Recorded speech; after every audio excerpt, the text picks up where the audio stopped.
നിലു ഈ മുട്ട ചൂടോടെ കഴിച്ചാലേ ടേസ്റ്റ് ഉള്ളൂ. വേഗം വരൂ, വേഗം വരൂ, ഇങ്ങ് വരൂ. ബാ, എൻ്റെ മുത്ത്, എൻ്റെ അമ്മയുടെ മുത്താണിത്. അമ്മയുടെ മുത്തല്ലേ നീ? ആ വേണോ പ്ലീസ്. മമ്മി കരയും കേട്ടോ.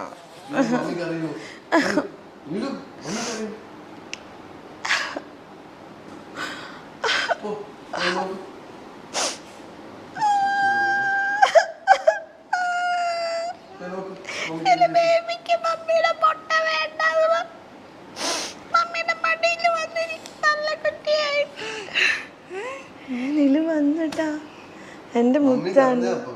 മമ്മി കരഞ്ഞ അപ്പൊ വരൂ. ചുമ്മാ മമ്മി ഇങ്ങനെ കരയ. നീ ഒരു കാര്യം സത്യം പറയട്ടെ, ഞാനൊരു സത്യം പറയട്ടെ. പോയി പിന്നെയും പോയി.